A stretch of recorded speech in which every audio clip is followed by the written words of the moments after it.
সকলোকক স্বাগতম জনাও Assam paper channel চাই থকাৰ বাবে BA BSc BCom first semester যিসকল ষ্টুডেণ্ট পঢ়ি আছে তো সেইসকল ষ্টুডেণ্টৰ কাৰণে আজিৰ ভিডিঅ' অত্যন্ত গুৰুত্বপূৰ্ণ হয়। তো তোমালোকৰ Guwahati university FY UGP 19 semester exams 2024 program revised. তো তোমালোকৰ কিছুমান সাবজেক্ট ৰিভাইজ কৰিছে যে কিছুমান সাবজেক্ট আৰু টাইম সলনি কৰিছে। তো তোমালোকৰ নতুন প্ৰকাশ কৰিছে ৰুটিনটো চাই লোৱা।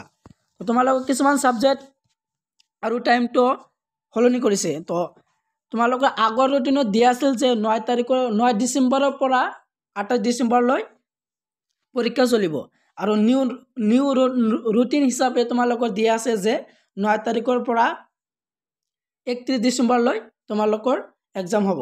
তো তোমালোকে চাই লোৱা কোনকেইটা তোমালোকৰ সাবজেক্ট চেঞ্জ কৰিছে। তো মই কৈ দি আছোঁ তোমালোকে চাই লোৱা। তো 9 তাৰিখত দিয়া আছে যে Monday business organisation and management এই সাবজেক্টটো 9 তাৰিখত দিয়া আছে। আৰু এখন সাবজেক্ট আছিল আগৰ ৰুটিন হিচাপত যে সেই সাবজেক্টটো আছে যে নৰ্থ ইষ্ট ইণ্ডিয়া ষ্টাডিজ।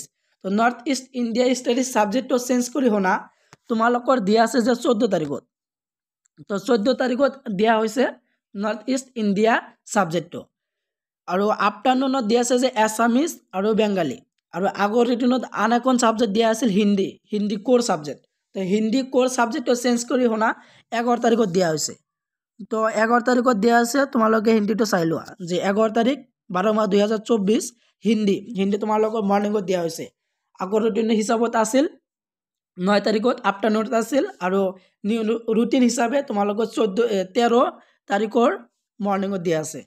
আৰু কিছুমান সাবজেক্ট চেঞ্জ হৈছে যে 11 তাৰিখৰ সাবজেক্টটো চেঞ্জ কৰিছে যে 11 তাৰিখত দিয়া আছে ফিজিকেল সায়েন্স আৰু এডুকেশ্যন।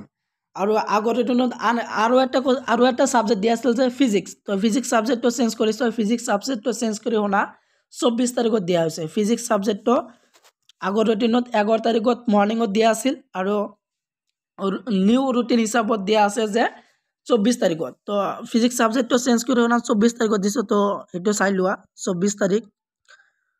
তো 24 তাৰিখত দিয়া আছে যে তোমালোকৰ 24 তাৰিখ। তো 24 তাৰিখত আফটাৰনুনত ফিজিক্স সাবজেক্টটো দিয়া আছে। সেইটো চাই ল'বা।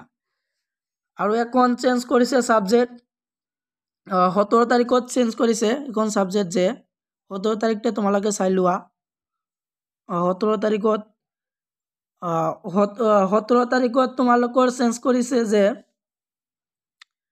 ইয়াত এটা সাবজেক্ট আছিল আগৰ ৰুটিনত এতিয়া চেঞ্জ কৰি শুনা 31 ডিচেম্বৰত দিয়া আছে যে সাবজেক্টটো মাছ কমিউনিকেশ্যন সাবজেক্ট যিটো আছে সেই সাবজেক্টটো 17 তাৰিখত আছিল। 17 তাৰিখ চেঞ্জ কৰি 31 তাৰিখত দিয়া আছে নিউ ৰুটিন হিচাপত নিউ ৰুটিনত। তাৰপিছত চেঞ্জ কৰিছে যে 24 তাৰিখত। তো 24 তাৰিখৰ এক্সামটো চাই লোৱা যে 24 তাৰিখত আছিল যে 24 তাৰিখৰ সাবজেক্ট এখন আছিল 24 ফিজিক্স।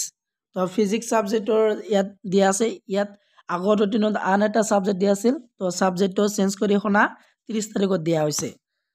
আৰু 27 তাৰিখৰ তো 27 তাৰিখত দিয়া আছে যে জিঅ'গ্ৰাফি। তো 27 তাৰিখত আগৰ ৰুটিনত দিয়া আছিল যে জিঅ'গ্ৰাফিটো আফটাৰনুনত আছিল আৰু নিউ ৰুটিনত দিয়া আছে জিঅ'গ্ৰাফি মৰ্ণিঙত। তো তোমালোকৰ জিঅ'গ্ৰাফিটো মৰ্ণিঙত হ'ব। তো ইয়া আছিল নতুন ৰুটিন। তো ৰুটিনটো 31 ডিচেম্বৰত দিয়া আছে। তো তোমালোকে চাই ল'বা। তো ইয়া আছিল নতুন ৰুটিন। তো ৰুটিনটো তোমালোকে বন্ধু বান্ধৱীৰ লগত শ্বেয়াৰ কৰিবা যাতে তোমালোকে বন্ধু বান্ধৱীসকলে কথাখিনি গম পায় যে নতুন ৰুটিন প্ৰকাশ কৰিছে।